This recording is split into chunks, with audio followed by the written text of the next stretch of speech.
classic, feeling spastically infatuated with the in-between. The ups, the downs, the curves and the rounds. I'll bring it to your city or your hometown. I'll go back in time when the feeling was fine. When funkin' was legal and it wasn't a crime. Party people lined up and down the way. A bigger celebration than your birthday. Funkin' up the neighborhood. I felt the fool 'cause the funkin' was good. Funk you in the city, funk you up in the woods. Funkin' up the neighborhood. Funkin' up the neighborhood. I felt the fool 'cause the funkin' was good. Funk you in the city, funk you up in the woods. Funkin' up the neighborhood.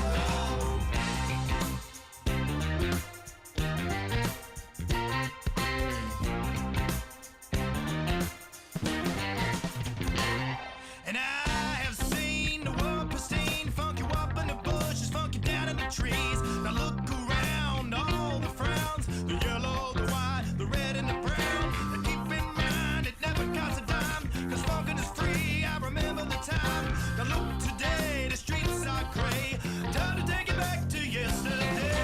Funkin' in the neighborhood, I felt the fool 'cause the funk was good. Funk you in the city, funk you up in the woods. Funkin' up the neighborhood, funkin' up the neighborhood. I felt the fool 'cause the funk was good. It was good in the city, funk you up in the woods. Funkin' up the neighborhood.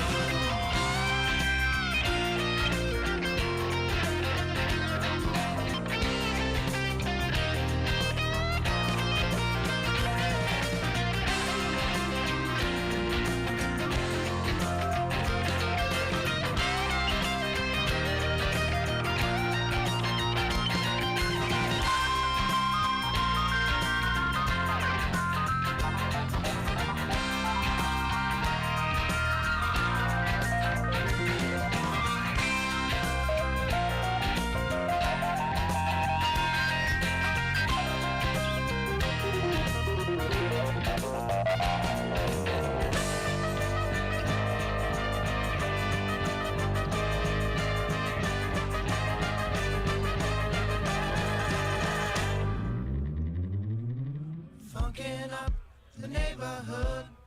I felt full 'cause the funkin' was good. Funk you in the city, funk you up in the woods. Funkin' up the neighborhood. Funkin' up the neighborhood. I felt full 'cause the funkin' was good. Funk you in the city, funk you up in the woods. Funkin' up the neighborhood. Funkin' up the neighborhood. I felt full 'cause the funkin' was good. Funk you in the city, funk you up in the woods. Funkin' up the neighborhood. Funkin' up the neighborhood. I felt full 'cause the funkin' was good. Funk you in the city, funk you up in the woods. Funkin' up the neighborhood.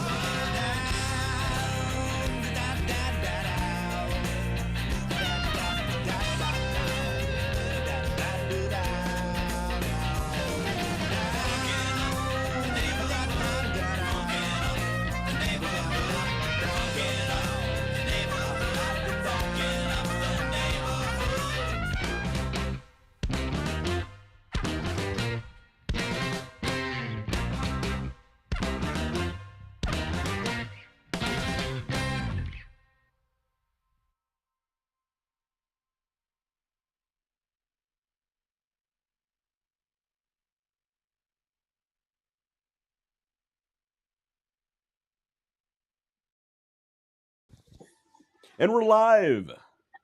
And we're back. Welcome to the Underdog Journey. I'm Wes. This guy is David. And where in the world is David Leffingwell? I'm in the wild metropolis of. I don't think it's technically Bismarck. I'm looking for a coaster. Hold on a second. I'm looking for a Where he coaster. is. Everybody stand by. Hold on one second. Lady Nicole, what's the name of this city? What's the town that I'm He in? doesn't even know. Mandam? I'm in Mandam, North Dakota. Mandam? I keep saying Bismarck, and the lady that one of the owners here corrected me earlier, and I'd forgotten the name. I forgot the name. So Mandam, like North Jean-Claude Dakota. Van Damme. That'll be your North name Dakota. tonight, Jean-Claude Van Damme. Yes, and I'll tell you, this is the only cigar lounge in the entirety of the state of North Dakota. Now, is it the only one I've in said North this Dakota? Are you before. being facetious, or is it like literally the only one? No, this is it. This is it. This is what you got right here. But if you only have to have one, this is the one to have. Absolutely. I told you this before we started the show up. Yeah. This place is awesome. It's called the Big Stick Cigar Club or Big Stick Cigar Lounge. And their humidor is right here. Yeah. And just off camera a bit. And one of the things I loved about it is when you first walk in, they have a section of cigars that's just dedicated to cigar brands made by veterans and law nice. enforcement targeted. And I chose this spot to sit in all of this gorgeous lounge because I'm right underneath the Cigars for Warriors. That's right. We One haven't of the talked about that in a while. yeah, which one of the people he's talked about quite a bit on the show. Yeah, there you go. Yeah, you get pulled up there now. But there's an event coming up this weekend. They're going to have all kinds of stuff, and there's going to be a huge amount of donations going to the Cigars for Warriors. So if you want to make a donation, there's a button right there. You can look at the cigarsforwarriors.org, Mm-hmm. and you can just click a button, make a donation to them, and that'll convert into cigars and shipping to get those cigars out to So quickly men and explain women. to everybody who doesn't really know, And what is Cigars for Warriors? What happens? well, yeah, this is what I was going through here is make the monetary donation, or you can actually donate cigars to them as well. And that will help get cigars out to the men and women deployed completely, around the globe. They send these things out to everybody. And what's super cool is if you follow on Facebook or follow other groups on Facebook in the cigar community, you will see them get delivered and opened up, and pictures of our men and women again out there deployed and having a little bit of a break and a tasty cigar away from home. So Nice. keep up the good awesome. work. Keep up the good work, the group and team from Cigars for Warriors. And again, we've talked about them in the past, but it has been a while. But when I seen that here, I was like, all right, I'm sitting here. Yeah, that's a great cause. sitting right That's here. really cool, man. We should try and get somebody from Cigars for Warriors on the show. Yeah, absolutely. I know a couple people. But in the meantime, Wes, what are you smoking tonight?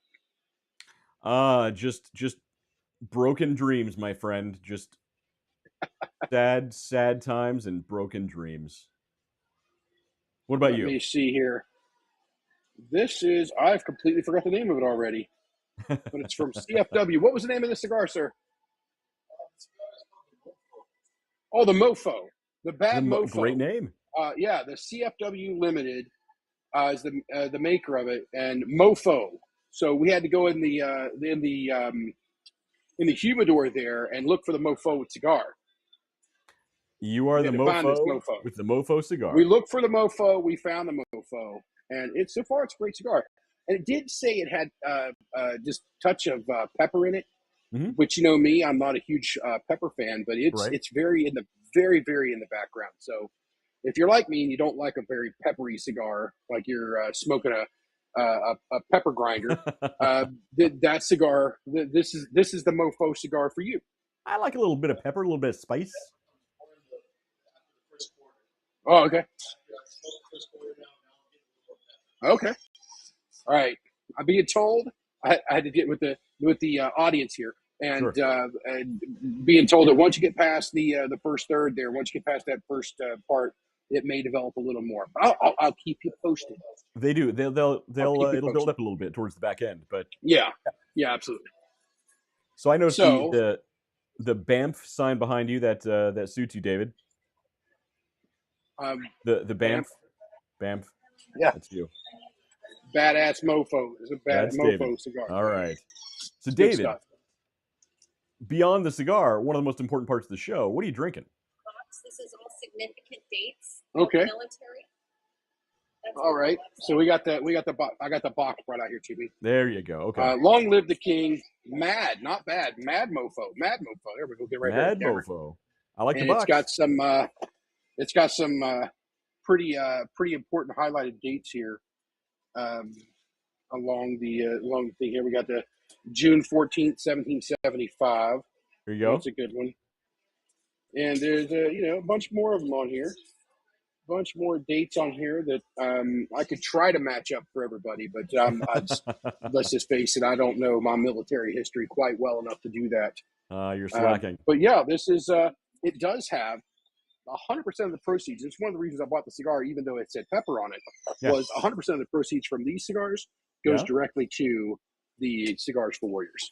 So, wow, that's awesome. 100%. That's impressive. That is great. Get the mofo cigars. Yeah. If I ever see those, I will 100%. You mofos will love mofos. Yeah.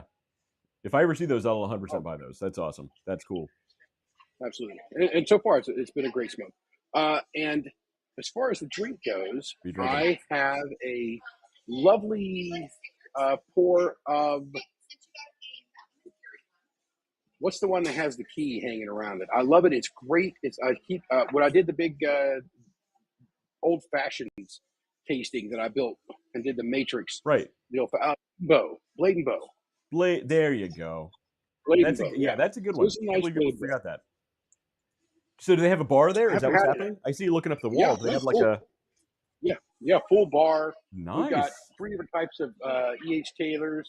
We've got some High West, got Blantons. We've got some Harper up there, Eagle Rare, all of the Fort Soldiers, Whistle Pig. I mean, you name it. Everything except Weller's up there. Everything except Weller. See, the cigar lounges in Ohio are lacking a liquor license. That's the thing. Yes. It's always BYOB. Yes. Bring your own bourbon to a cigar lounge in Ohio.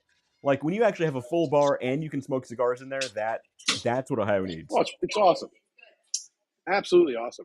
I'll tell you what. I'll tell you places you don't think about. You know, I've said it when I was in El Paso, and we all remember the story of being in El Paso. I do. I don't think that's going to happen out here. You never know. But I didn't think it was going to happen in El Paso either. Have your camera ready. You get what you get. Oh, if it happens again, I'm definitely recording this time. Because I mean, to be honest, that's a once in a lifetime event. I mean, that's a great. You hope so. I mean, you hope it's a once in a lifetime. When you're living in an episode of Jackass, you hope it's a once in a lifetime. Yes. Johnny Knoxville was hiding somewhere with a camera. There's no doubt. But yeah, what about you? What are you drinking over there tonight? You got the tin cup? Sticking with the classic, got to go with the tin cup. You can't go wrong. It's tasty stuff. It's easy to find. I have no complaints. Yeah, tin cups. Tin cups a good drink. Mm-hmm. I like the tin cup. I like the. Had a momentary panic. I gotta make fun of myself here for just half a second, everybody. Uh-oh. I got my one phone here for the employment, right? You thought you lost your second phone. And I was panicked. But it's propped up here on my screen so I can watch the live stream at the same time. There you go. David, so, I specifically remember you making fun of me back when I carried 2 phones. So I'm you worked for corporate America. I now work for corporate America. So I am going to carry 2 phones because there is no personal business taking care of it. No. And the vice versa. I can set this thing when I'm done. I set this thing down and I go and live my life with my other phone so that nobody, I think there might be one person and I'm fairly certain they don't know that they have that number, but that's it. Everybody else, that's the only number they know.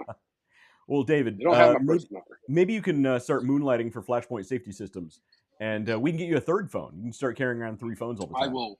I cannot tell you how much I will not be doing that. I'm happy to talk your business up in the daily course of my business, and happy if may ask questions about the technologies or the sensors and whatnot. I'm happy, absolutely happy to do that. I would do it for anybody. You're not going to make the sacrifice of carrying another phone. I am not taking on a 3rd job. There you go. Hilarious. Well, look, eventually we will steal you away from your day job. And when that happens, you can lose the 2nd phone, and you can thank us for it. Yes, indeed. I'll thank you. I'll thank you when that phone goes. There you go. Actually, no, I love what I do. So that is a complete blessing to me. I actually care about what I do, and what I do is important, and I love doing it. So, you Yeah, cheers to that. I'll drink to that. That's a good one. Yeah. We like to poke fun at him, but I really do what I do. Hey, Look, Nicole is watching. Hey, there you go. Not the bartender Nicole. She's only getting one side of the conversation. The other Nicole. Yeah, my Nicole. Well, there you go. My Nicole's watching, so I gotta behave. Oh man! All right, we'll try and keep it clean tonight. We'll try not to get too wild. I don't know. We're talking about Donut Labs later, man. I don't know how unwild you can get. We're talking about. Look, for normies, it may be boring, but it's actually a really interesting story. I'm telling you. I feel like we have an extra connection to Donut Labs because they unveiled their technology. They released it. They told the whole world about it at CES 2026. We were there, and so I feel like we need to keep tabs on companies like this. Keep tabs on them. So yes, I'll tell you the company that had the wheel as the motor for the car. I'll never forget that guy. I'm like, well, can you flip one of these and put it in generator mode? And he just looks at me and says, perpetual energy doesn't exist. And I said, I didn't say anything about perpetual energy. I said it range extension. And you can just see his face like, oh yeah, shit. Like, yeah, that could work. Like, it's not about perpetual energy. That's the problem with engineers is they get this very narrow idea. They need to do this one thing, but they don't really expand out from that. So like that's why they need like people like you, who like can me see and Elon. a bigger picture. Go way back. You and who see a bigger picture to keep feeding those ideas to them to actually build the dumb thing. Yeah, the right way. Indeed. Yeah, critique. There you go. That's what it is. Some company needs to hire you, David, as the chief innovations officer. That's what needs to happen. So your only job is to sit there and ideate. Just think shit up. And then go to engineers and be like, hey, make this crazy thing happen. And they say, that's not possible. And you say, where there's a Dave, there's a way. Where there's a Dave, there's a way. That is a very true statement. Where there's a Dave, there's definitely a way. I've heard that phrase a few times. I only failed once. And that was trying to get Shipping Up to Boston as our opening song for one show when we were in Boston. Doing the Boston Tea Party and Ships Museum show from the Green Dragon on the anniversary of the Boston Tea Party. Yeah, that was a big ask. And yeah, I'm glad you tried, but I wasn't holding my breath for that one. Yeah, they came back. The people who manage the rights for it came back and said they don't release to anybody for podcasts. So all right, fine. I can live with that. And yeah, they're making way too much money to worry about us. They don't care.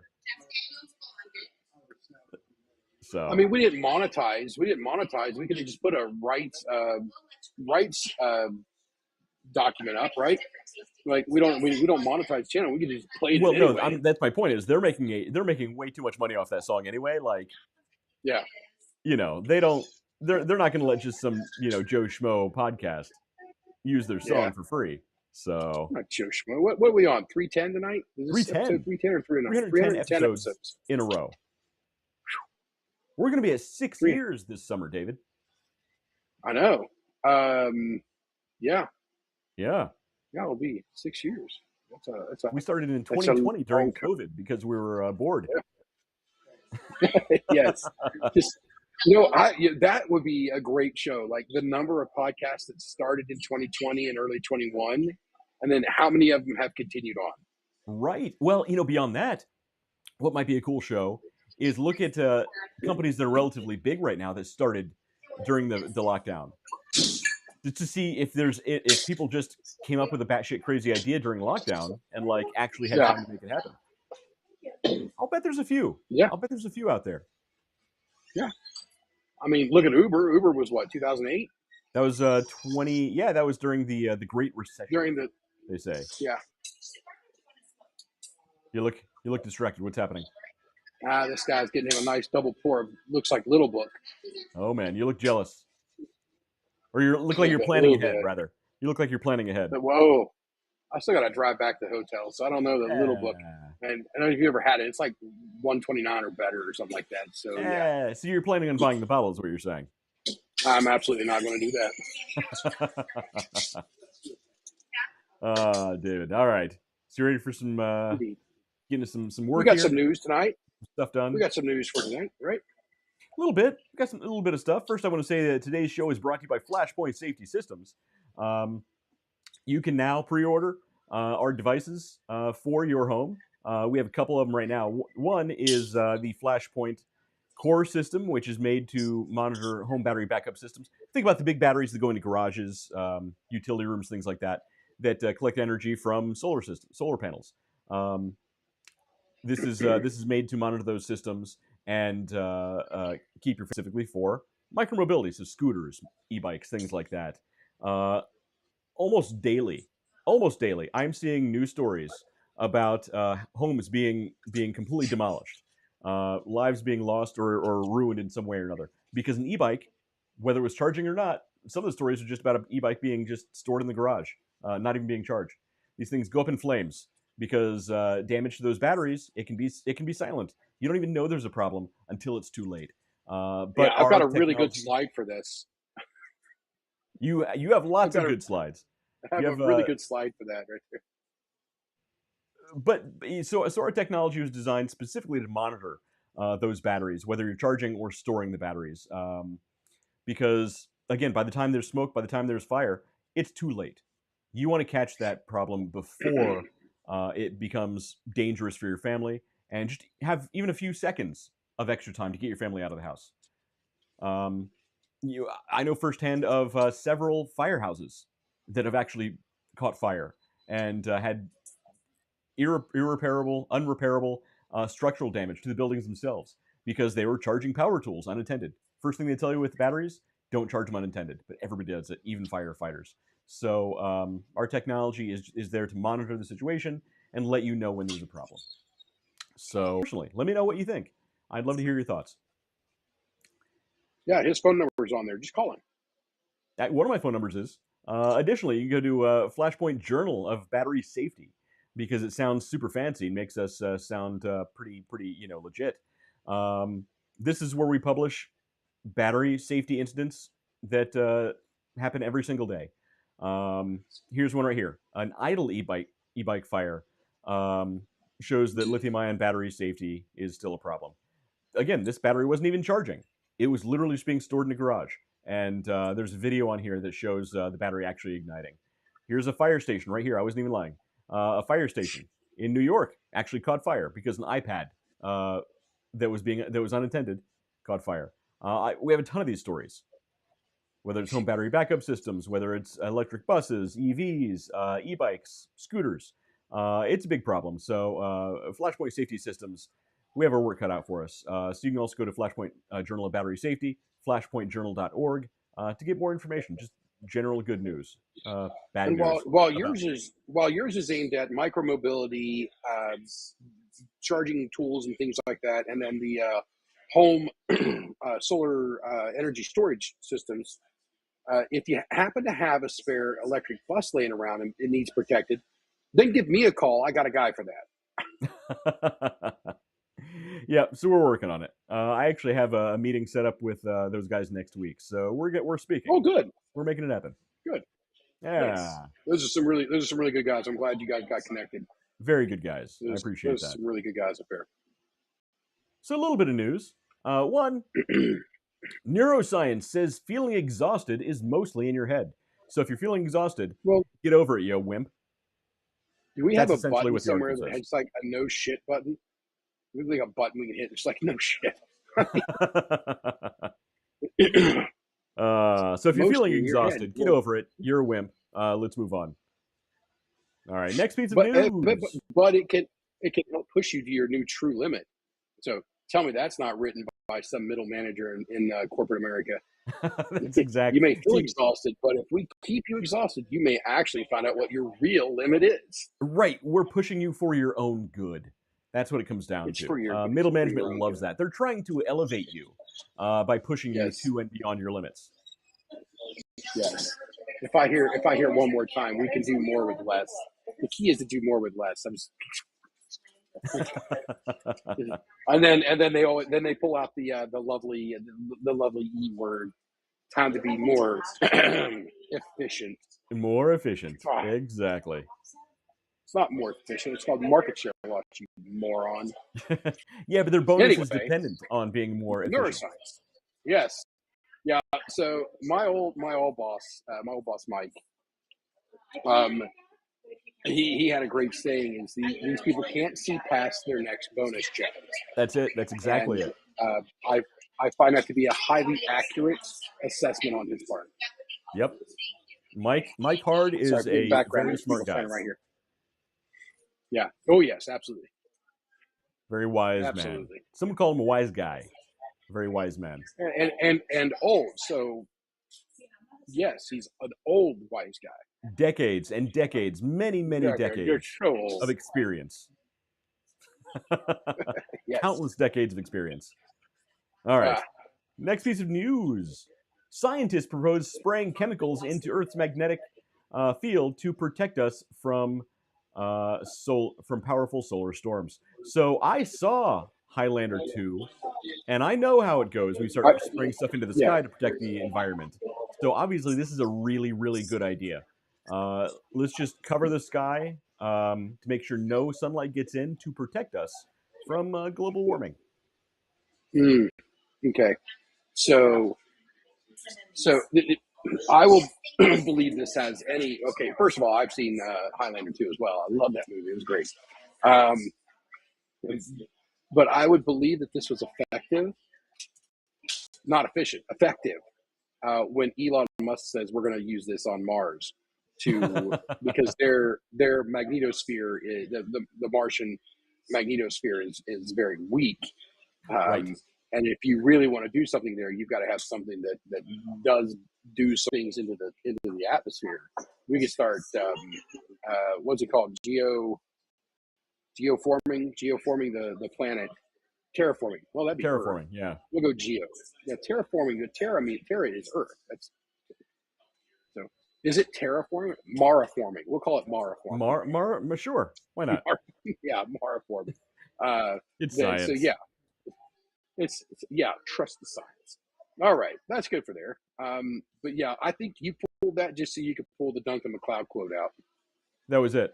So you know me and Highlander. There can be only one. Yeah. Which I don't know, David. What do you think about the Highlander remake with Henry Cavill? Wait.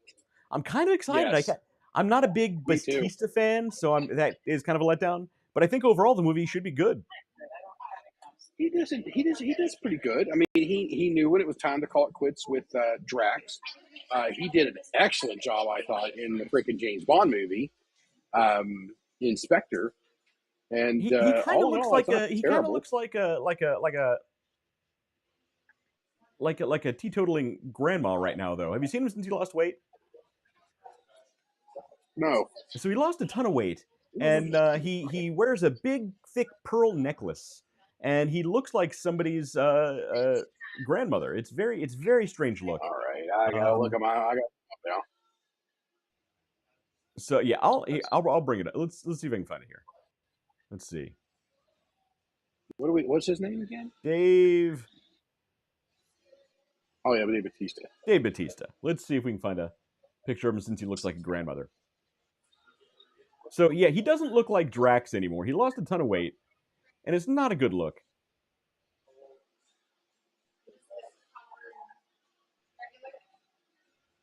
He looks like there's something wrong with the guy. Here you go. The pearl necklace. It's maybe he finally reached the rich guy bubble to where he dresses really weird, and he doesn't. And people all around him tell him it looks really good, so he doesn't know any better. Maybe that's it. Or he was like, you know what? I'm just going to push it. Now that I've got fuck you money. That's it. I think what happens is you reach a level of fuck you money, and you're just like, I'll just do whatever the hell I want, and nobody around him is like, it's Emperor's New Clothes kind of thing. Nobody around him's like, yeah, you look like my grandmother. My grandma has that same outfit. Like, it's not. Nobody's going to tell him that. I'm going to guess that he probably got paid to wear that. That could be. Or he lost a bet. Or he lost a bet. That's very possible. It's a strange look. It's a strange look. It is interesting to say the most. I mean, Drax was a way cooler look for him. So, but again, when you got fuck you money, you can do whatever you want. Yeah, good for him. Yeah. Clutch his pearls. He's gonna clutch his pearls. He's And literally clutching his pearls. Thinks. Plus, he's been speaking in really. I don't like his politics. We don't get political on this show, but Dave Bautista has been running his mouth in politics. I don't appreciate it. All right, here's the next one. Last piece of news, sort of last piece of news. Electric vehicle giant BYD predicts 80% of Chinese car sales will soon be electric. And here's my prediction: 0% of those electric cars will be for government officials or the military, because they're not going to be able to get the job done when it really counts. But the Chinese models have a tendency. You think batteries in America have their issues. Apparently, Chinese EVs literally just explode for like no reason. And there's a lot of stories coming out of China right now about the government covering up accidents, like literally, like not letting the news come out and blocking people's social media accounts when they try and record this stuff. Like the actual Chinese government is actively covering up EV battery fires in China right now. That's not a conspiracy theory. That's actually happening. Nicole, first there is cake and then there is toast. And I have no idea what she's talking about. I think she's drinking. Oh. So, Nicole, what are you drinking tonight? I wasn't even sure what you were talking about at first. I didn't realize you were reading Nikki's comment there. Yeah, I'm reading her comment, and I'm just looking back like, what have we said that could have been a comment to? Maybe she's talking about Dave Bautista, where at first he was a beefcake, and now he's looking a little burned out like old toast. Possibly. I don't know. I have a feeling she might have had a couple of drinks on whatever cruise she's on this week. She's home this week. She was on a cruise last week. There you go. Man, you guys travel. I don't think she's on a cruise next week. Nobody travels like you guys. So I highly recommend it. There's every reason in the world to pull your kids out of school and travel for a week. There's every reason in the world to get out there and see the sights. After this week, I will have. I'm going to read them off. I'm going to read them off real quick because I think I've got them memorized. I got Nebraska. I've got Idaho. I'll have Idaho and Oregon, Alabama, Mississippi, Louisiana, and Arkansas. I'll have 7 states left at the end of this week. I think you can pull all that off in one trip. I will not be doing that. Just make it a whirlwind trip. But yeah, Nicole I'll have 7 states. So get out there and travel. Nicole says, Drax Guardians Cosmic Rewind quote. I don't remember that quote. I don't remember him saying that. And so Cosmic Rewind is a ride down in the Epcot of Florida. Oh, at Disneyland in Florida. So it's not a movie quote. It's a quote from like the ride. No, I guess it's from the ride. I've never ridden the ride. And I'm a fat guy, so I won't fit on the ride anyway. So I'm not going to try to ride the ride. But she does comment that she has 29 days until me next cruise. So she's definitely jealous. pirating out on that. It's pirate themed. 29 days till me next cruise. To me next cruise. To me next cruise. She'll be drinking lots of rum and possibly talking like Captain Jack Sparrow for a few days. Yes. So I'm speaking of rum. Speaking of horses, I've got a crew. My New York City crew is actively right now doing one of the events that we do. Yeah, and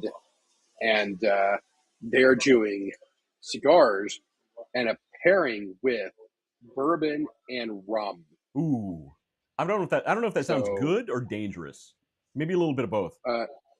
Probably a little column A, a little column B. Right. I'm in North Dakota, so I'm clearly not there. So ouch, stab in my heart.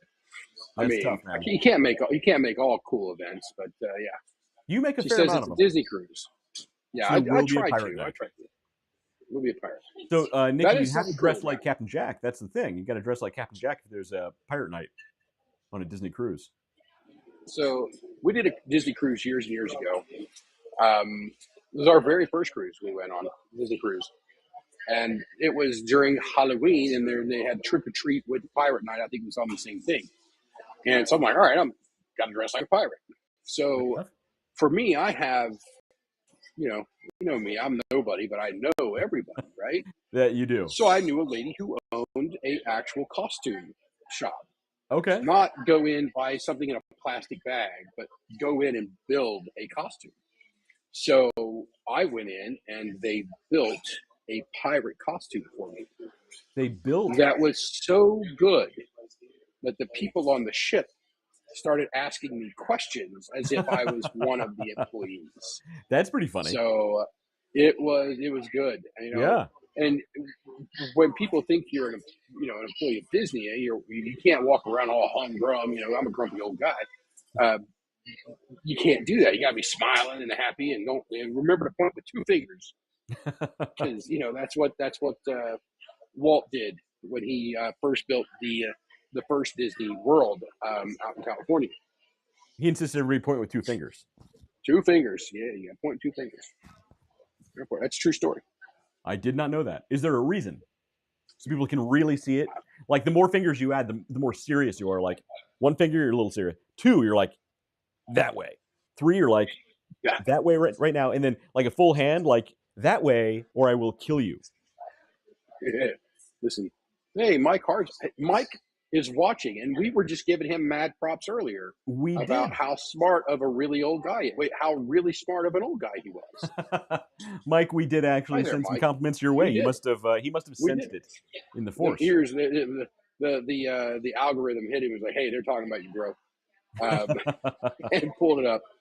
He's got it on his iPad. He's sitting on a chair right now with a glass of whiskey. I hope, Mike. That's it. Cheers to you. That's it. But to my card. But the quote I pulled out from you on this one was, David, they can't see past their next bonus check. And how accurate of a statement that became, and how literally right on the nose it is. It was a little more shocking. It's a wise quote. So I wondered how many of those things that I could drop in before Nikki went off the deep end there. I was literally rage baiting my wife there, calling Disney World down in Florida Disneyland, and then talking about the first Disney World out in California, just to literally just piss her off. So it worked. Divorce attorney recommendations, please. This is a lady who takes her Disney very seriously. Don't mess with Nikki. So, Mike, hopefully you're having. Oh, this is another whiskey. I was talking about this one earlier. This is Blade and Bow. This is one of Mike's favorite whiskeys as well. Very, very attainable. And I talk about it all the time. Well, not all the time, but often enough. Fair enough. About how good it is for old fashions, because I did them live on the show one night, and A, that was a fun night. B, I did all the science, so you didn't have to. And Blade and Bow, I think, makes the absolute best old-fashioned, hands down. So, do we have any more news? A little bit, some sort of quasi news here. So, quasi news. Quasi news. This is more of a where are they now, David? We've been talking about doing this for a while. That's oh yeah, we have. Okay, how did it go here? Yeah, so this is about U-Biome. U-Biome. So for those who don't know, U-Biome was a company that David and I covered a while ago, where you would basically send them a fecal sample, a sample of your own fecal matter, and they could tell you all kinds of different health things going on with your body from this one poop smear. And they eventually came out that they couldn't do any of the stuff they were promising. And the two founders of the company went on the run from the law. Literally, they fled to Germany. And I think they're still there. And they're still technically declared fugitives by the FBI and the some other agency I can't think of. But I've watched spy movies. Yeah, you just get Interpol to go pick them up. They're still in Germany.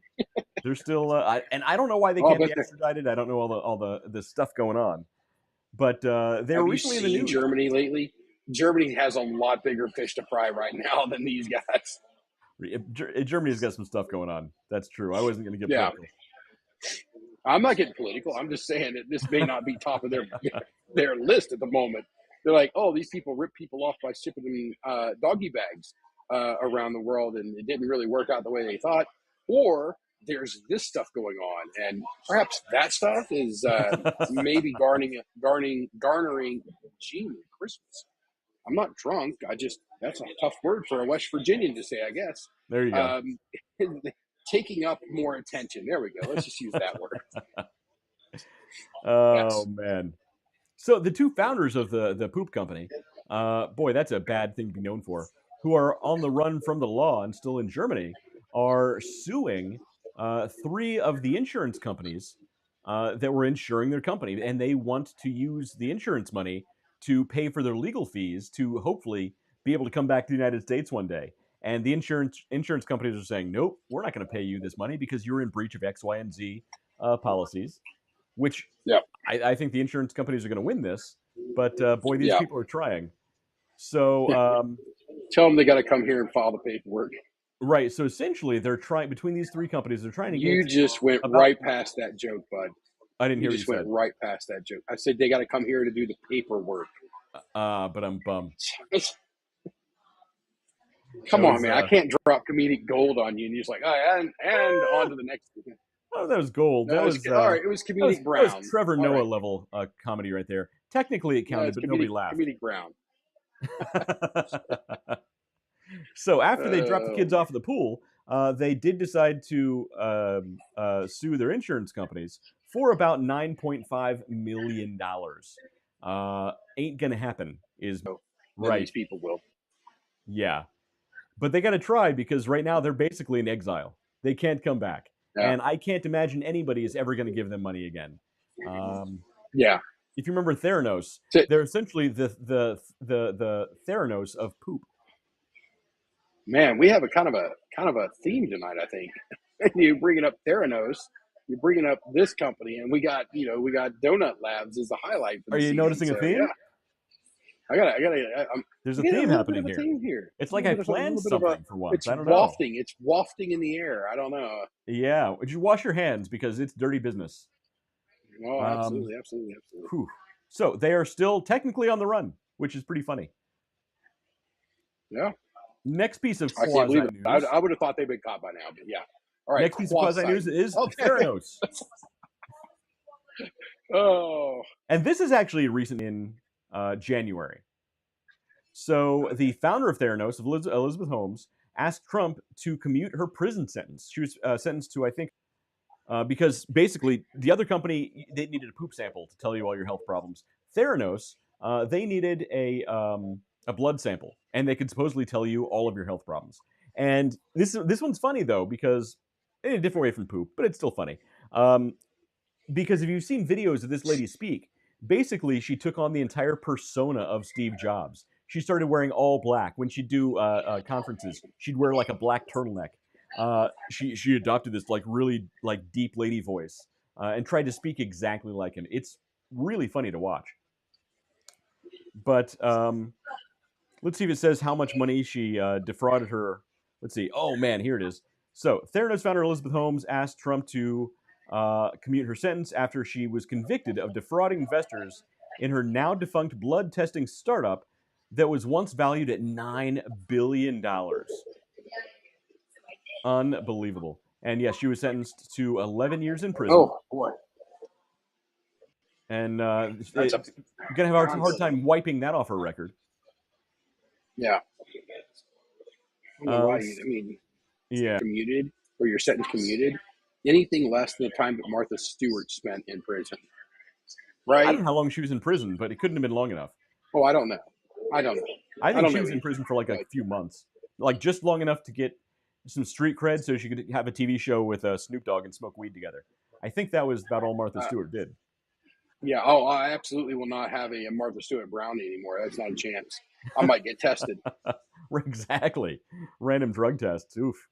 But this lady, she, and the funny thing is Theranos. They actually had like actual scientists working for them, developing different technologies, running different tests, doing different things, and she claimed all this technology could test your blood for all these different health things, and like the article said, it was a $9 billion company, and supposedly, I don't know how true this is or not. Supposedly, none of the scientists working for her even knew the technology didn't actually work. Like she would like go into the laboratory and only she was allowed to run certain tests with no other scientist input. And like nobody else at the company thought maybe something weird is going on here. Uh, but she almost pulled it off, man. I think she only got caught when investors like demanded, "Hey, we need actual people to verify these findings, these things that you're doing." Now validation. Yeah, it's so strange, the whole story. There's a kind of a good documentary about it. I think it's on Hulu, but crazy story. So in the same vein, since we went through these other companies that were worth a lot of money, In the big same promises. vein. In the same vein, really. The same vein when you're talking about the blood testing company. In the same, well, it's I had to wipe I people's minds honestly, with I the don't poop think you company. meant to do that. I'm hilarious. I didn't even know it. That's how funny I am, David. Literally, no pun intended. It's second nature to be that funny. But since we are talking about these big companies that defrauded investors and made big promises they can't possibly keep, I thought we should then talk about Donut Labs. So Donut Labs, they they unveiled their technology to the world at CES 2026 just this year, and David and I were there at CES, and man, they made a splash. I mean, they were making really big news, and what they were promising Big claims. was, if true, would be completely world changing. It would change not only like everything about every battery powered device the world ever used and ever will use. It would actually change physics. It was like that big. So, and for the longest time, people believed them. So the idea is these batteries that Donut Labs is claiming they have they claim they're solid state, no liquid electrolyte, no rare earth minerals, and no lithium. They could hold 100,000 charges before any sort of degradation takes place. And by the way, you could charge this thing every single day. 100,000 charges is like it's like 200 years. So your grandchildren, your great grandchildren could use the same batteries. They claim they're ultra cheap to make. You can make them in any form factor, so you could build them actually into devices. Your phone case itself could be the battery. Your bike's frame itself could be the battery. They claim they can work in extreme heat and extreme cold. They never get too hot or too cold to actually stop working. It's impossible for them to catch fire. Uh, many claims that a lot of people have problems with. And Donut Labs decided, of course, we have this incredibly game-changing, world-changing technology. Let's go after micro investors. Let's get onesie twosie small donations to raise money before we actually go for $1 billion capital investors. And some people had questions about that. So let's see. I'm going to read a little bit of this, and then we're gonna talk about it in more detail. I actually have some facts that we can run through.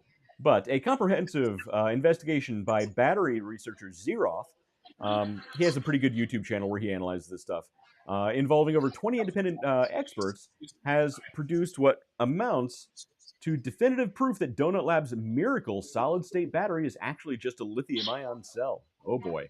The company raised approximately $25 million from over 1,300 mostly small investors based on claims that now appear to be false. And so I figured let's watch maybe the first couple minutes of this guy's video just to get a feel for what's actually happening here. We are announcing a new battery that reshapes the economics and the experience of electric mobility. Investigation and interviews, I found overwhelming evidence that it is far from what they promised, in a story that goes much deeper than I ever thought. The CEO of Chinese battery giant Svolt has publicly called the battery a scam. Lawyers have recommended I don't explicitly call this a scam, so this video is merely providing evidence to support the already public accusations. There's a web of companies behind the battery, and in this video we're going to untangle all of it. What started as an eccentric German inventor selling his ideas to anyone that would listen evolved into a company valued at over $1 billion, making provably false claims about their technology to extract money from small investors and government grants. Grab the popcorn, because this... I love that he says we're not actually going to call this a scam because legally we can't do that. But this company is making provably false statements and extracting money from thousands of micro investors and government agencies. Uh-oh, hang on. I think you're muted on this channel here. Go ahead, David. Sorry. And I'm back. I said, what was I saying? I said something extremely smart. You guys have heard me speak. Clearly, it was intelligent and very in line. No, I was trying to think of what it was because I got distracted there by not being off of mute. This is one of those things in Ecamm where when you change from one scene to another, sometimes they change the settings, and right, we exactly. gotta on the fly undo their changes. The micro investors is kind of what I was pointing at. Is I think that if they prove out to be a sham, that they thought the micro investors wouldn't go down the same path as the blood people did, where they have the big investors looking for proof and information and such like that. But I think if it proves out to be a sham, then maybe the thought was we can get away with it over here with this group. Because micro investors don't have the resources or the wherewithal sometimes to even require or request that that information, that data, that proof of concept. If you remember me, the first day at CES, I was grumpy as could be, just completely you grumpy. Were not having a the great day day. Before. It was the day before. It was the day before it launched, where we're walking through. So we got access to the halls, and we're walking through, and I'm beside myself. I don't want to say livid, but I'll use what my wife loves to say. I was cranky. You were a little. You've had better days. Yeah. I was cranky because I kept walking by everybody. Innovative this, innovative that. The revolutionary this and revolutionary that. And I'm like, it's a bird feeder with a freaking webcam on it. Calm down. Like, there's just nothing innovative. And then everything was AI. We've proven over and over and over and over. Perhaps we should pump the brakes on AI. It's not quite there yet. Right. So to have somebody like this launching at that event and all the waves that they were making, right? If they were trying to fly under the radar, I don't know that was the right move for them, because all they did was paint this huge target on their back. I think that's what they wanted, though. I think they wanted all the coverage, because I actually think they paid for media coverage. There's no reason why a brand new, complete startup should get that much immediate attention.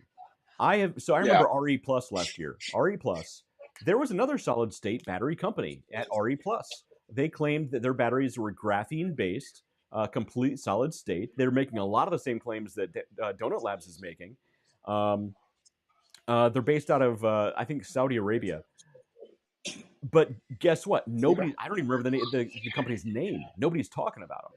But everybody immediately started talking about Donut Labs. I think they paid for media coverage. Okay. Yeah, pay to play. I mean, I would say it's a real thing. Yeah. So yes, this guy's video is like 40 minutes long. We're not going to watch the whole thing, but I recommend, if you get a chance, watch this guy's video. It's really, really informative. I pulled out some of the more important nuggets about the. Speaking back to the poop company, I pulled out some of the more important nuggets of information that we can run through. and hopefully wipe away any inconsistencies.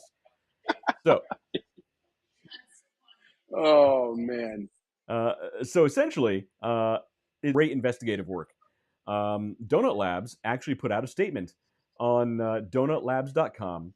By the way, one of Donut Labs' websites that they put out, I should have had it ready, was a website called idonutbelieve.com. And the website was specifically built to sort of disprove any of the naysayers' claims about the solid state battery. So they ran some physical tests on the thing and put out some tech, very, very surface level and misleading technical information on I Do Not Believe. And when they launched that website, David, you and I talked about it on the show. I asked the question, Yeah. would any legitimate company be doing that? Be almost embarrassing themselves to that degree instead of actually just saying, "Hey, guess what? We're going to send out samples to different companies to do independent tests, and they're going to prove everything we're saying is real." No, instead they put up idonutbelieve.com with Yeah. half information at best about some of their I gotta look it out. I gotta look it up here real quick. Well, idonutbelieve.com. UL testing for batteries 2540, something like that. UL 2054.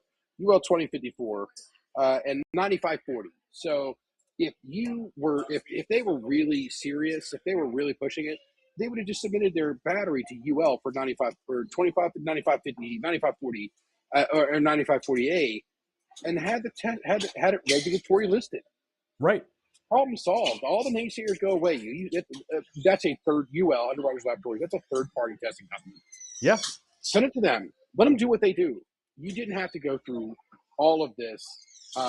What's funny is if you look at the background and these little shady things back here that I'm pointing at right there, you can see the references to Theranos, to Thanos, and the Goblet of Fire, and the other various things there that people called this company out on. And again, I've got access to quite a bit of people in the past 12 to 15 years out. And then they pause and say, it's been 12 to 15 for 12 to 15. So, it can work. It can work. There are some solid state batteries that can, but on a you cannot build it to scale yet. Well, one of these days we'll get there. Somebody's going to crack it one of these days. Someday somebody's going to crack it, yes. And it will likely come out of nowhere. None of us will expect it when it happens, but it will be done by done by one of the many very large companies with very big budgets who know how to do this properly, not a 20-person lab out of Finland that doesn't provide any backup data for anything they're trying to sell. Also, didn't this leader, didn't he have a business before this? He did. So hang on, Mike Hart actually had a comment here. He said, "Thanks for this information. Donut Labs had a great story. Many had looked at them instantly. Yeah, it's funny. Yeah, intently. Yeah. So yeah, it's funny. I'm curious if they actually paid for media coverage because it just instantly everybody was talking about them overnight.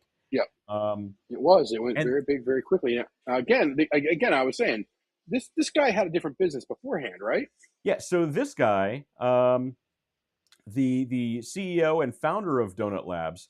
So Donut Labs is actually a subsidiary company of Verge Motors, I think it is, a motorcycle company. An electric motorcycle company, and they're pretty cool looking bikes, and they actually perform really well, which is weird. But the company itself was having some financial troubles, so there are some questionable dealings that Verge Motor Company, Verge Motor Tech, something like that, had with like two other types of companies, and eventually they formed Donut Labs to be sort of the commercial end of this battery technology. Yeah, and a lot of people are thinking it was really just to sort of prop up this other motorcycle company. You order another drink? Do the Taylor. There you go. Yeah, E.H. Taylor, yeah. The foolproof. Oh, be careful. You said foolproof? Yeah, foolproof. Or barrel strength. I was going to say, we have barrel, small batch. Yeah, the barrel. The barrel. So Verge And we're back. Verge Motors is basically the parent of Donut Labs, but this founder also, Big a yeah. couple of years ago, he was the CEO and founder of an AI company, and I don't remember what the name of the AI company off the top of my head, but they claimed that the AI that they had produced, they actually defined it as a life form. That's what they called it. It was a life form. This was a fully AGI, independently thinking, human level, conscious AI is what they had claimed. And guess what? Nobody's really talking about that company anymore because literally none of that was true. So Yeah, I'm looking it up real quick here. yeah, somehow, some way, this guy he must be a great salesman because this guy finds himself at the center of literally billion-dollar companies that are coming out to be pretty shady. Iffy.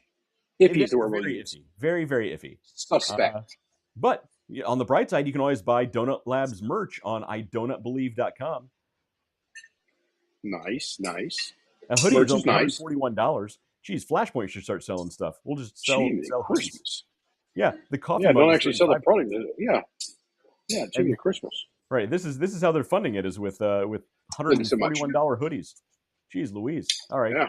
But so after the Zeroth guy put out his really good video, Donut Labs put out a statement. A statement regarding recent discussions on donut battery. Let's see what he has to say here. A video published by YouTuber Zeroth concerning the donut battery has recently circulated in international media. The video and the related media coverage give the impression that the announcement brought something new to light. However, the material simply compiles previous claims that we have already addressed.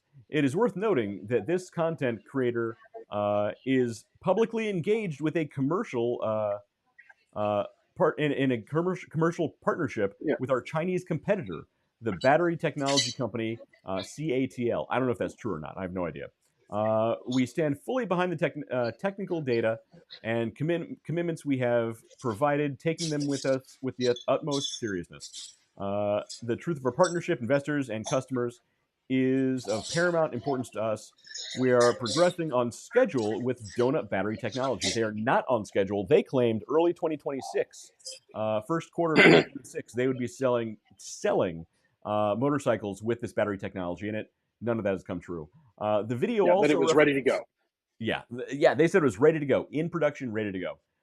The video also references claims by Lowry Peltola, a former employee of Nordic Nano Labs, one of the partner companies of Donut. Peltola has not been a member of the work group developing Donut Labs battery technology. He used to be. Consequently, he has no access to, nor does he possess, up-to-date information regarding the technical details or overall scope of our development work. Nordic Nano Group has taken necessary legal action and has filed formal police report regarding Peltola's activities. So basically, they're suing any whistleblowers who are... No, hold on, because it says legal action and has filed a formal police report. Yes. You can right now call and file a police report on anybody that you want. Well, sure, as long as you're not lying about what you claim they did, absolutely. Yeah. You totally can. You can file a police report on your neighbor for mowing their grass. But what this tells me, you can file it. But what this tells me that they're grasping at straws. Well, what this should tell all of us is they're trying to use lawfare to silence any whistleblowers. That's exactly what's happening. Any ex-employees or whistleblowers, they will go after them. They're going to sue them and file actual police reports. I think that's ridiculous because what are the police going to do? They're going to go in their Finnish accents. You can't do that. You can't say things about the company that doesn't exist. That's your new British accent? That's Finnish. How is my Finnish accent? Was that good? Yeah, it probably works. It sounded more Indian, but okay. It's a terrible accent. I can't do accents. I don't even know what a Finnish accent would be. Oh boy, The Finns, it's not that is the answer. Okay. Yeah, Uh, we just lost all 7 of our viewers in Finland. oh man, we were so close to hitting big over there. Actually, I don't know if we have viewers in Finland. I think we might. We But, will now. We're gonna hit that algorithm, man. Yeah, hit the algorithm. We're like, oh, look at these guys, and they're gonna be like, this will be a drinking game for the Finnish. That's it. We'll just. Like, I should have done every the time Swedish these 2 chef. guys say something stupid, we take a shot. I should have done the Swedish chef. It's close to Finnish. Bergen, and then fling spaghetti, uncooked spaghetti everywhere. All right, so basically, Donut Labs has come out swinging, basically claiming that they will sue and file reports on police reports on anyone who tries to blow the whistle on their company. Yes. Their claims about being on target to meet all goals and timelines is complete falsehood. Apparently, one of many that have been told by Donut Labs recently. Yeah, if you got the battery, just release the freaking battery. You're not releasing the battery, you don't have the battery. Now, if somebody comes to me and says, let's say they took a different approach. Let's say they think they're close. Let's say they thought they were close. You could still fundraise by being honest, and fundraise on the we're gonna do everything we can to get there first, But that's not the claim they were making. Right, that's That's not the claim. That's not the claim they were making, and that's where the detail comes in, and that's the problem I have. That's the problem I have with somebody like this. It says we've got it, and then if you've got it, then why is it not out? And you said, okay, you met all your targets. You said Q1 26. We're getting ready to put a wrap on Q2 in 26, and we don't have it. Right. Your same AI-ish generated image of a battery cell is the same one you've been toting around for a year and a half, or however long it's been, and we got nothing. Right. So they claim not only would they have it that it's currently in production, that they would have it for sale with their motorcycles by the end of Q1 2026, but they also claimed they had third-party testing beyond what they actually released in very short videos on idonotbelieve.com, that they'd tested from several third-party agencies, but they can't release any of the data because it's proprietary. The very limited data that they did release from, there is a third-party agency, I forget the name, in Finland. It's actually a pretty good agency. They did release some data from very specific tests the agency did. And what it actually proved was nothing at all, because the results on a few of the different tests. Let me try and pull up I Don't Believe to see what these different tests were very, very lithium-ion battery result-ish. Here we go. We're gonna go back here real quick. Yeah, so we're gonna review just the first one was the fast charging performance. So they claimed they could have a fast charge. Originally, they claimed they could get up to 90% charge within 5 minutes, which it would be extraordinary if they could do it. They ran the test. This company ran the test. The company that ran this test, they didn't look inside the battery. They didn't test to see what was in it, what it was doing chemically or physically. They were given this piece of material, and they said, or this device, and they said, can it reach a certain capacity of charge within a certain period of time? That's all they were testing. So they did actually have some pretty interesting results. They did give us some good data on this. It reached up to 80%. Can you reach 80% of the capacitor of charge? Right. So it did reach 80%. That was my joke. I'm done. Nobody laughed at that one. Nobody got that one. Nobody got that one. So it did actually reach 80% charge in about 4.5 minutes. It didn't reach the 90% charge they claimed in 5, but it did reach about 80%, which was pretty impressive. Even for lithium-ion battery, that's not bad. But not for a capacitor. Right. That's where some of the questions came in. So the company that did this test didn't test to see if it was an actual battery or a superconductor. Now, if you're testing a battery, that's massively impressive for a battery. For a superconductor, Not so much, because that's what they do. They charge quickly and they discharge quickly. So they didn't actually monitor the discharge rate of this battery, just the charging rate. So there are some questions there. There are some questions. The next test they ran was the high temperature performance test. The high Oh, temperature. I remember this one. I Yeah. remember this one. Yeah. So they wanted to see. So one of the claims that they had made was that this battery could perform charge and discharge at very high temperatures and not have any performance or physical problems. So it's interesting. What you're actually going to see is when they're doing this temperature test, it's basically put the battery in an oven, but they also put this aluminum block on top. There are some questions about why they did this. Some people think they did it to sort of help. They would help as a heat sink from the battery itself, which is sort of cheating. Other people think it is there to sort of support the battery itself to try and limit the amount of, we'll say, thermal expansion that takes place. Swelling. There you go. I'm trying to give them the benefit of the doubt It ate a lot of salt. It's retaining water. here. So it's interesting. The battery did perform fairly well at the high temperatures. It charged and discharged appropriately, like you would expect. Now, interesting thing also, they didn't run the same charging tests. This is actually the same battery cell as the previous test, but they didn't run any charge and discharge tests. Again, that one might use to distinguish between a battery and a superconductor. So it's still those open questions. But for the tests they ran here, it did charge and discharge as one would expect at high temperatures. But they did notice some swelling that took place with this battery. If you actually watch the video, you can see some swelling take place. Enough swelling that it actually broke the seals around the battery's pouch, because even though it's a solid state battery, it's still held within this metallic pouch.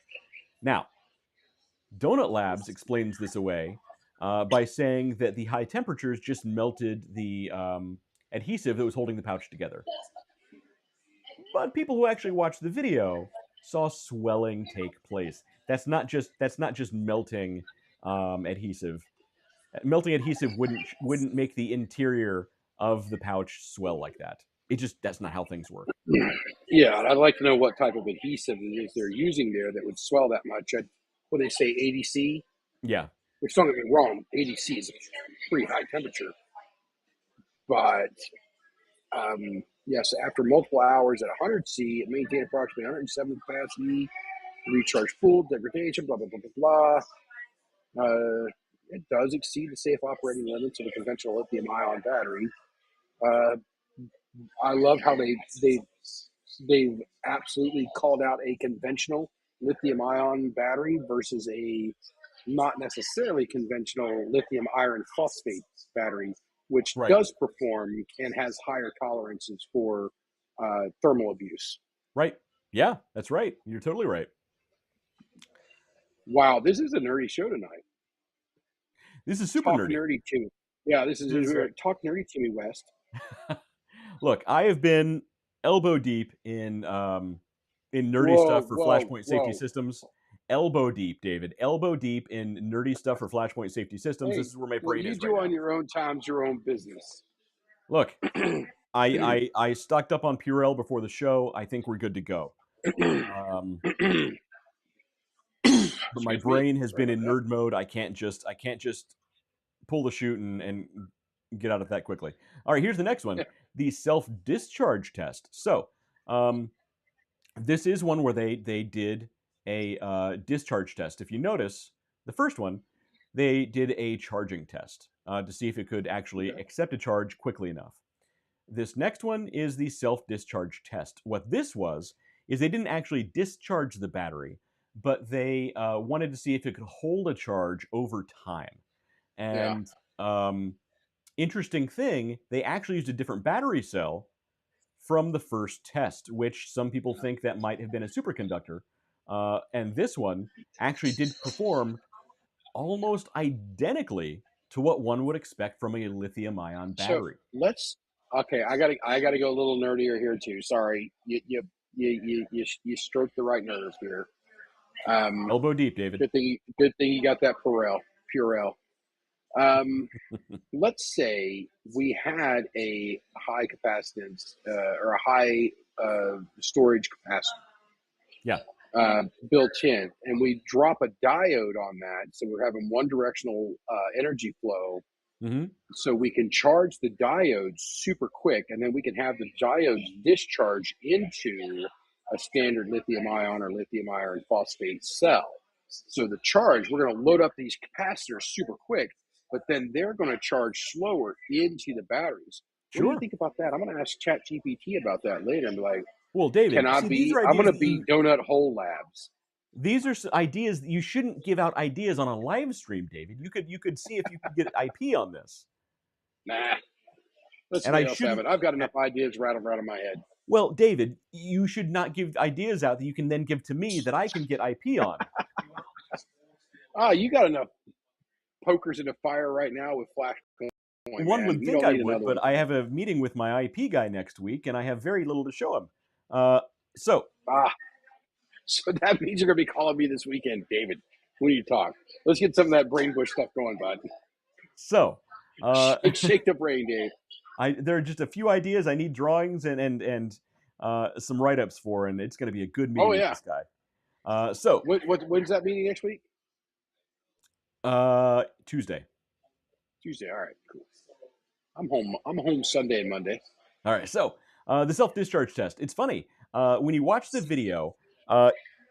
It actually behaves almost identically to what one would expect from a lithium-ion battery. There are so Zeroth is one of those guys. There are a few guys on the internet who actually recreated this test with standard lithium-ion and standard LFP batteries, and they came up with almost identical results just from a home setup. So while Donut Labs did perform, there's nothing a standard normal lithium-ion battery can't do. Yeah. After that, so we got the bike. So give us the bike. Yeah, here's actually here's actually the bikes that Verge creates, the parent company of Donut Labs. They're cool bikes, man. I would love. I'm way too fat to ride that bike, so give me something that's more of a Harley Davidson Heritage Softail or something like that. Oh yeah, it's an electric crotch rocket. Like this thing. Now you've driven electric cars. You know they go from 0 to infinity in like a second. Can you imagine how fast an electric motorcycle of this quality? The weight to horsepower ratio is nuts. Like I don't know if you've ever seen. Your teeth will be in your toes with the G forces you're going to be pulling on this. Yeah, mad G's, dog. Mad G's, yo. So then they ran a test in the bike about fast charging in an actual bike, yada yada yada. Again, nobody actually saw what batteries are actually in the bike. We don't know. We're taking their word for it. We have to assume they're telling the truth. Why not? And even so, the fast charging doesn't exceed. It actually performs slightly lower than the previous fast charging test they ran through VTT, the testing agency. And just none of the test. And this is the CEO, super trustworthy looking guy. Not at all like the comic book shop owner from The Simpsons. This is the guy who claimed that he had an AI company that actually created a life form, an artificial life form with their AI.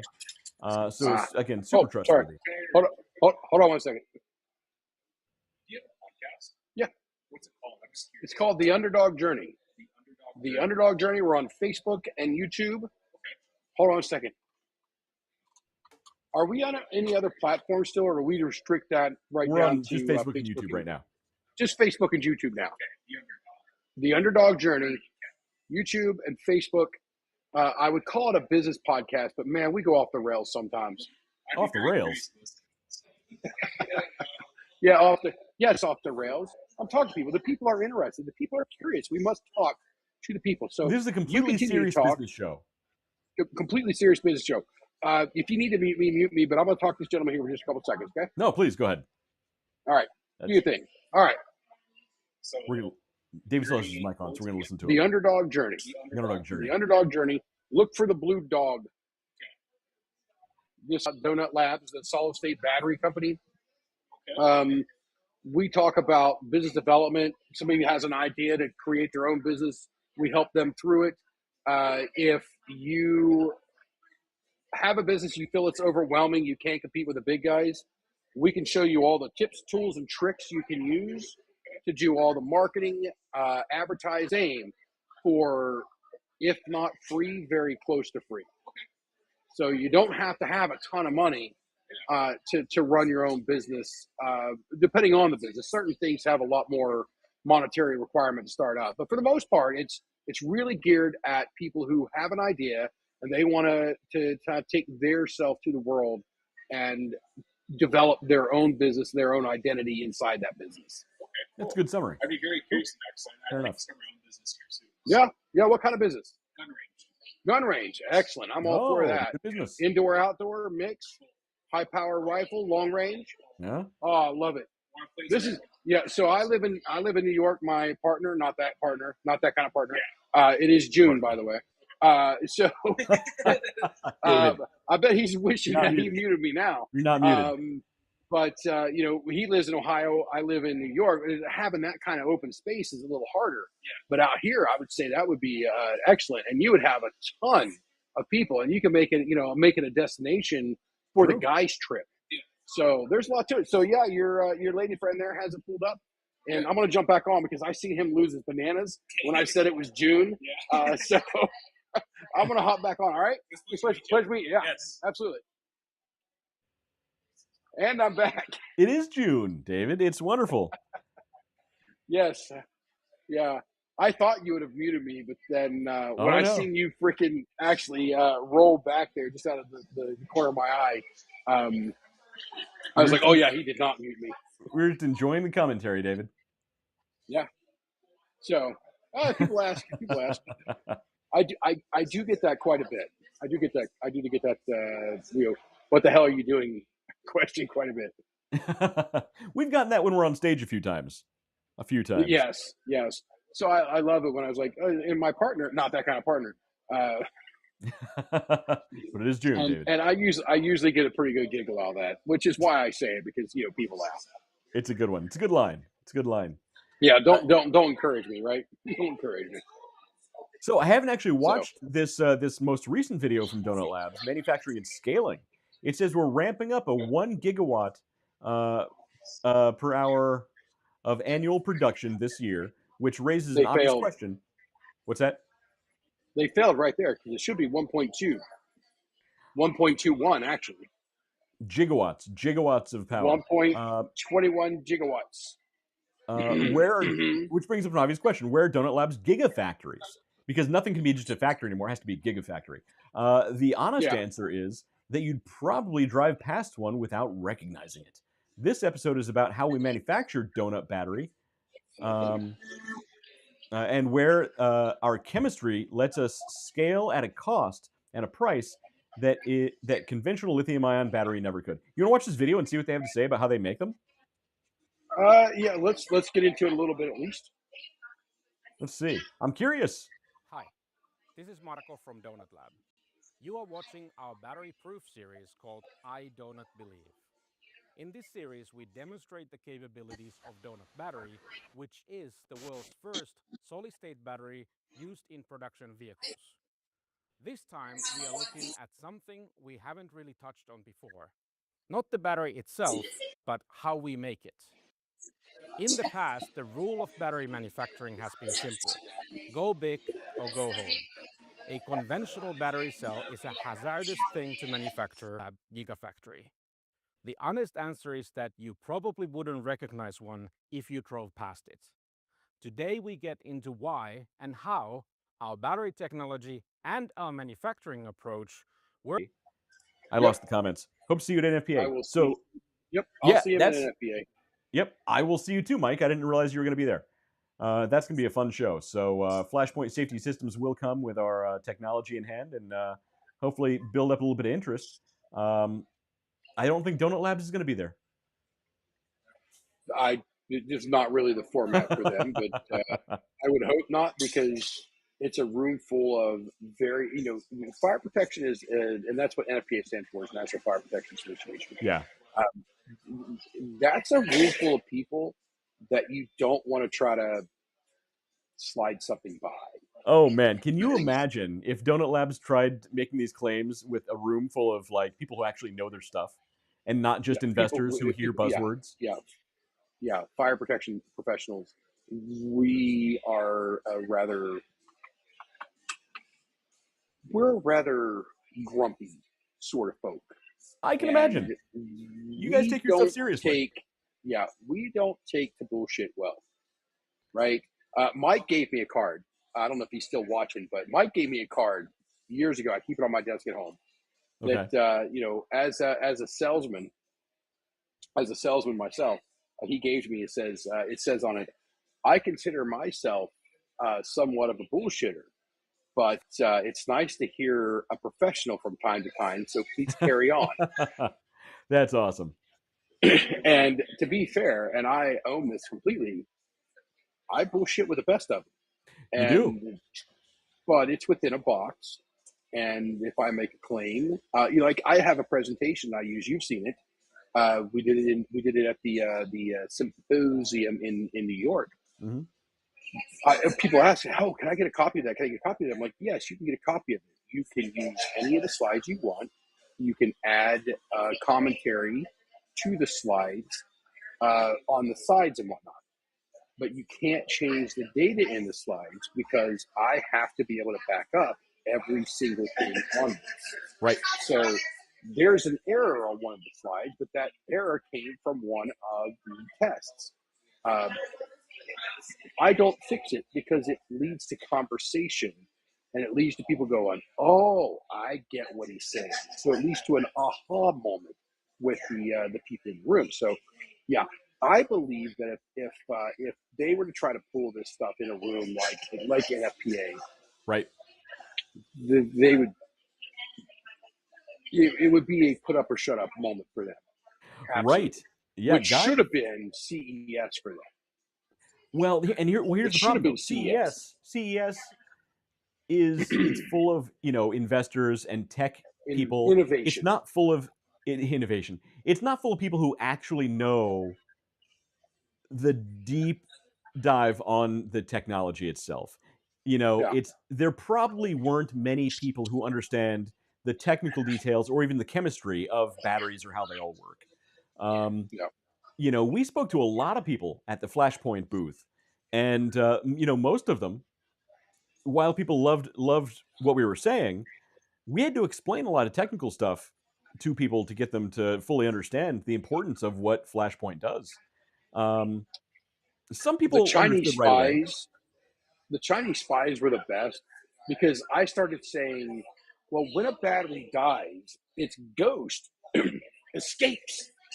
And what we do is we pick up the ghost of the battery, which, if you really want to boil it down, it's not far off. Kind of what we do. It's kind of technically true. It's not. I can back up that claim. We detect the ectoplasmic residue left by the ghost of the battery. Dude, you need to build. Okay, this is for those of you guys who just are here for the comedic value. This is your time. This is where the money comes in, brother. You need to build a entire cut sheet, a one word, a blurb, a white paper that uses that exact sentence. You detect the ectoplasmic residue of a discombobulated or I don't want to say dismembered. That's terrible. But of our faithfully passed battery brethren, right, and just make a whole thing to that. And when we get these companies that are literally just trying to scam you, you give them that paper. It would be very similar to that, to how to build a nuclear reactor or nuclear bomb. Yeah. Paperwork that was a joke back in the I think the 70s that they found in the caves in Afghanistan. Yeah. When we went in searching, they found that as instructions that those folks and were they actually tried to build it. That's They were pretty like, "Oh, funny. hey, we found the instructions to how to build Well, so here's on the internet." I think I actually mentioned this to you. Here's what I want to do. So I want to make a PCB prototype of our device. Only the PCB is designed specifically just to do absolutely nothing. Like for anybody who actually knows what they're looking at, it's complete gibberish, makes no sense at all. But the Chinese spies at CES, they're not going to know that, and we'll just leave it out with our documentation, and we're going to see how many Yeah. people actually get close-up photos of this thing.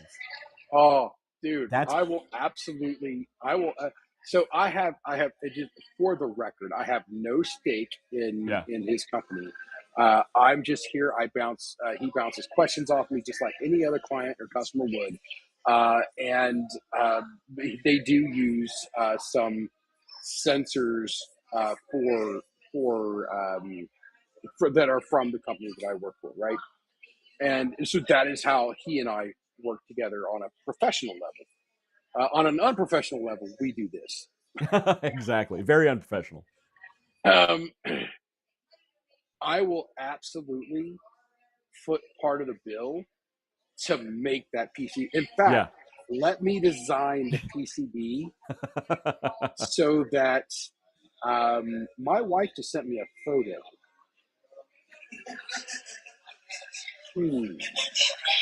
I Dave's will a not little open it distracted. right now. I'm a little distracted. The photo didn't come up. It just told me she had sent me a photo. it literally could have been a screenshot of a Disney cruise or something as well, but we can hope not. Anyway, but what I would like to do is I want to build it to where it looks extremely complicated, Right. but whatever they plug into it just blows up. Right. Well, see, I thought about that, but I didn't want to can be blow stuff personally up. responsible for any deaths or fires, but it would serve them right. Oh, I think that statement goes far enough, brother. Look, I'm just saying. So yeah, we need to make a PCB that's going to be at CES next year that is just complete gibberish or it causes havoc. And we'll make a cut sheet to go along with it. So some documentation that will save only for very specific special guests to the booth. So and we actually do need. Here's what we need. We actually need a clicker, a physical clicker, a counter for everybody who comes up and takes a close-up photo of this PCB. What we should do is not even hide it. Just put a single dedicated monitor to Chinese spy, the counter, and then we add one to it every time. And we're like, hey. That'd be funny too. That'd be good. Oh, But I will I'm leave the PCB I'm right so out going on back that to desk. CES with you. Leave Yeah, that PCB I'm so right going out back on the to desk. CES with you. It's gonna be fun, man. Yeah. Hey, I did get a Flashpoint quarter zip out of the arrangement, so You did? I was much appreciative of that. There you go. But I think they turned out pretty nice. The Flashpoint swag is nice. I'm working on a couple other new ones, but it's is it $180 hoodie? well, it is That now. can fund your battery. Donut Labs. That can fund your battery development. Exactly, it sure is now. After Donut Labs. Yeah. So Noah Leffingwell says, "Yo, it's the best podcast ever." It totally is, Noah. Thank you. It really is. Noah's a good guy. I like Noah a lot. Yeah. He's a good kid. He's a good kid. He's got good genes. I hope everybody who has a son gets to have a son like mine. There you go.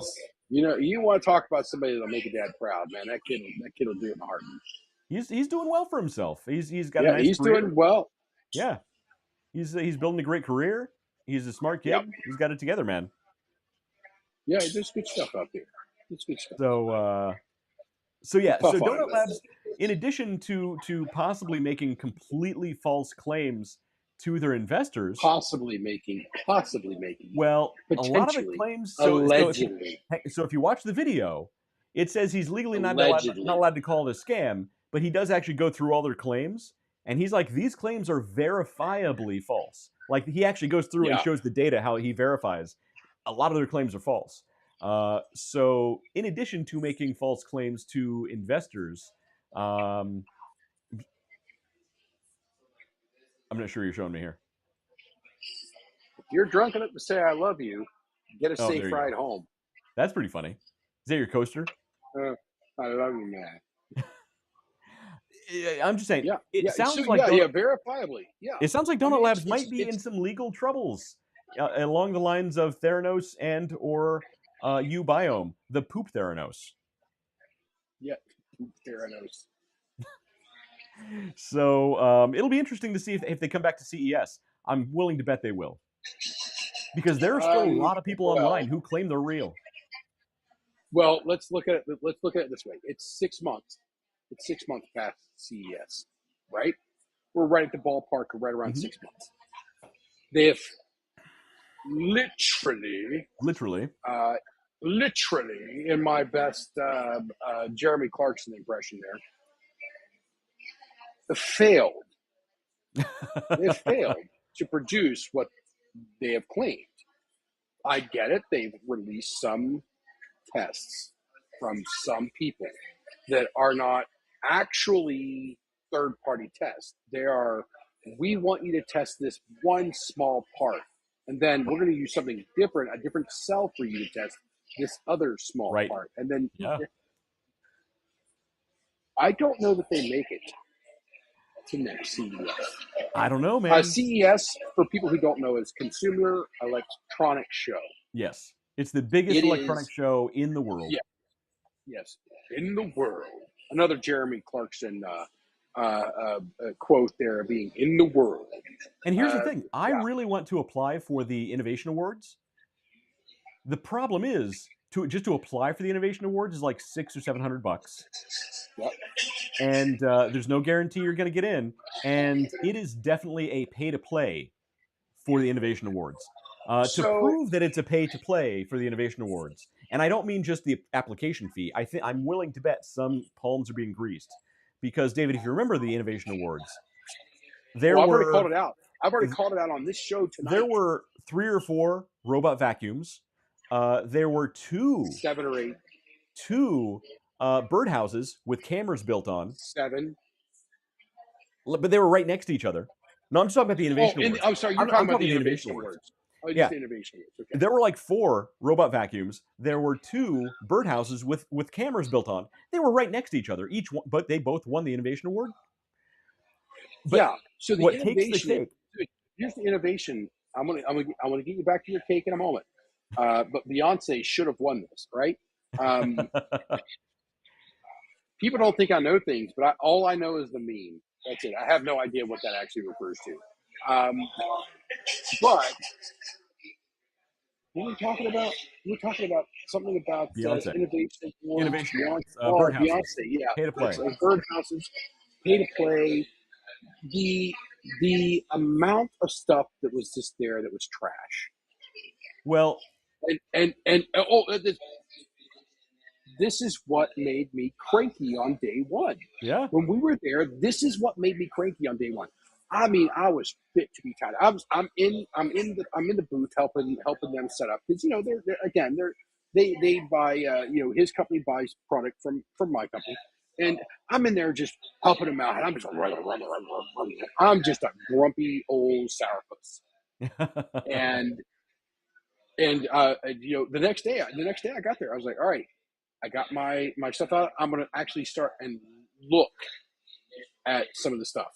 Mm-hmm. Now, the innovation comes from the fact that there's a little app, there's a little checkmark box in the terms and conditions that says allow it to connect to other devices and whatnot in your Wi-Fi.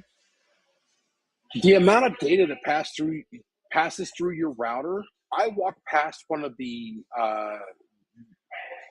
many, many, many, not even the Innovation Awards winners, but one of the ridiculous 10, 15, 20 robot AI driven vacuum cleaners, and I stopped to look him dead in the eye and said, hey, if I block the communications port on my router, will this thing still function?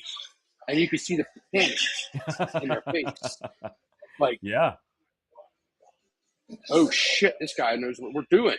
Right. And all they're doing, when you buy this stuff, all you are is data harvest. That's all it is.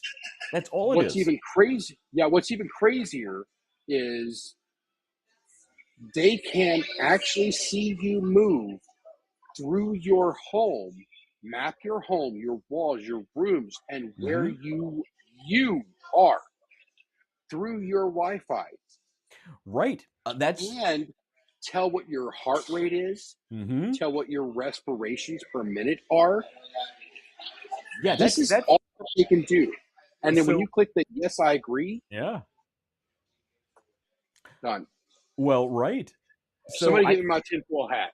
right. So I didn't even bring this up in the news. This is something that came up a couple of weeks ago because I knew you'd talk about me being a conspiracy theorist. This is a real thing.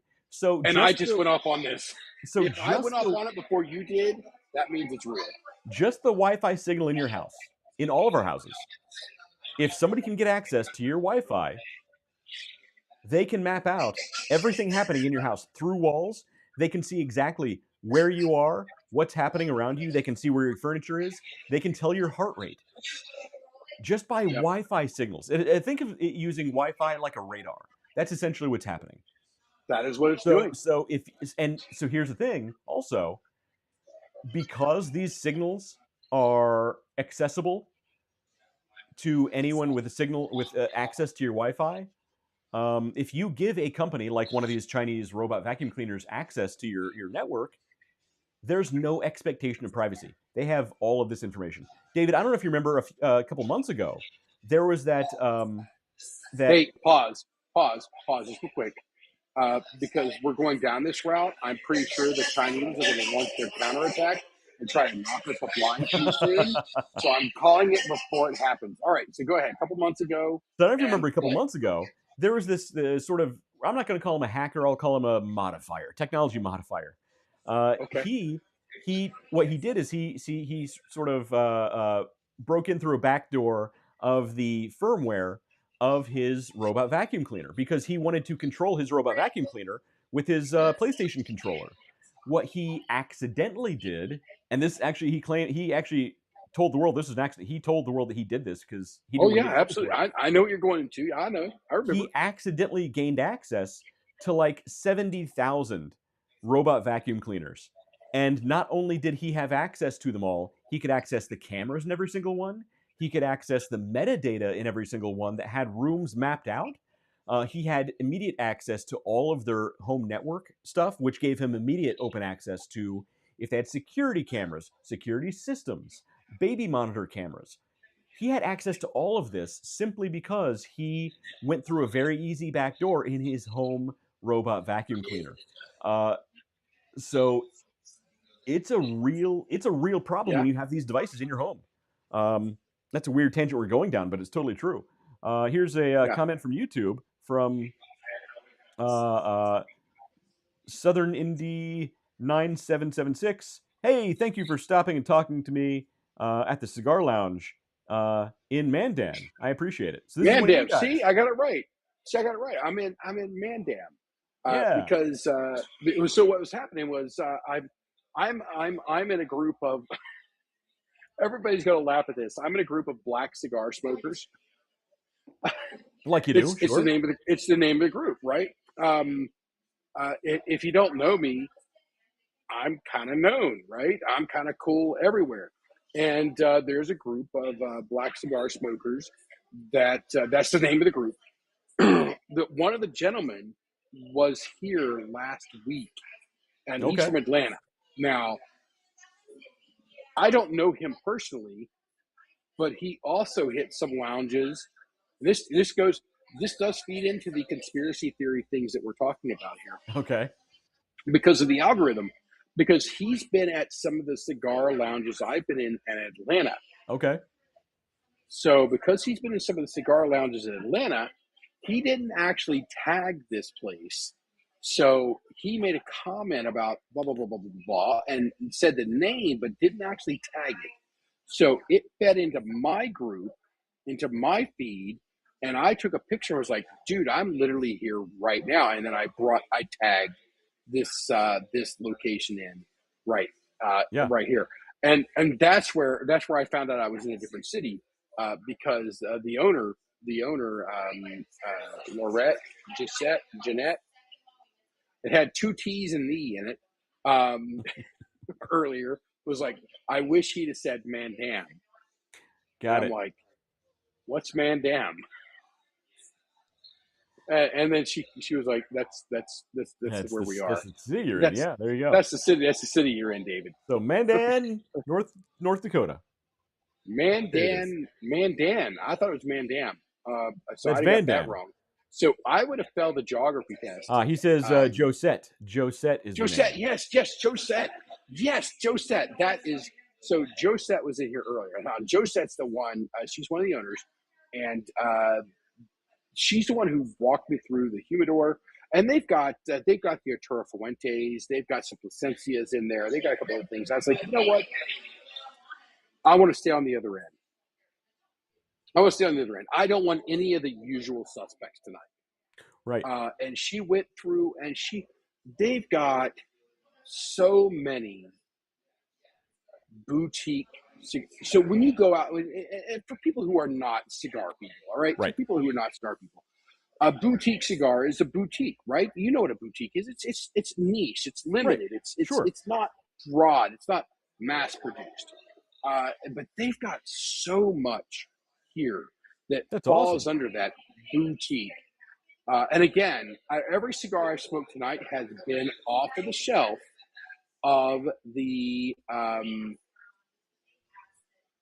first responders, yeah, and the veterans. Yeah. Every cigar I've smoked tonight. That's awesome, man. One of them was the Blood of Vlad. Okay. Interesting. Yes. What style is that? What kind of cigar is that? And the box comes. The box that you buy them in is a coffin. That's cool. That's pretty cool. Blood of Vlad. The Blood of Vlad, depending on how you want to pronounce it. Vlad. Potato patata. And I'll tell you, that was the first cigar I had, and I think I might do one more tonight. Dude, you got to stock up and take some home with you. It was a really good cigar, and for anybody that's fed up with the way the world is right now, we're like, there is another way, and it's I'm thinking of the meme of Vlad the Impaler. Just with the quotes. Now hear me out. Now hear me out. So it's the oh, dude, that's so political. Can we actually say it? You know what? No, I'm not going beyond that. I'm just saying it's a funny meme. Yeah. We're gonna say it's a funny meme. We're gonna leave it there. We're not gonna go into No, we're not going into politics. A joke there. So anyway, CES. CES. So the thing great, that took the cake, good time, fun time. Everybody should do it. The thing that took the cake for me at the Innovation Awards, and these are actually awards they give out. Again, here's why I'm 100% convinced it's a pay to play. 100%. Yeah. Beyond just the application fee to get recognized as Innovation Awards, here's why I know it is paid to play. Somebody's palms were greased in very inappropriate ways. Hopefully they stocked up on pure ale as well.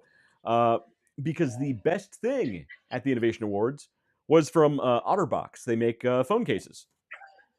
And the new innovative OtterBox phone case, it won an Innovation Award because it is embroidered.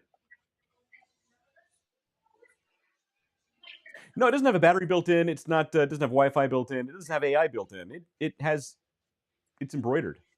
The phone case is embroidered. From OtterBox. It's a phone case with Wait, do I have an OtterBox? thread. I have an OtterBox. It's a phone case with thread that makes little pictures on the back. Now, the pictures don't do anything. There's nothing electronic about the phone case. It's just a normal silicone phone case that is embroidered. And it won an Innovation Award at CES. So I'm not sure if I actually want to pay the application fee to enter the Innovation Awards. I'm not convinced it's going to be worth the investment. I want to. Okay, all right. So I'm a big fat guy. Okay. So we need a couple more people. Okay. We need a little Sicilian. We need a short Sicilian. I'm going to be Andre. What does a little Sicilian have to do with any of this? Follow along. Okay. Go ahead. I'm going to be Andre the Giant. You can be whatever the guy is that his dad got killed and he, whatever. And then we need the little Sicilian that keeps RFK? saying inconceivable. Oh, man. Too soon? Too soon? Possibly.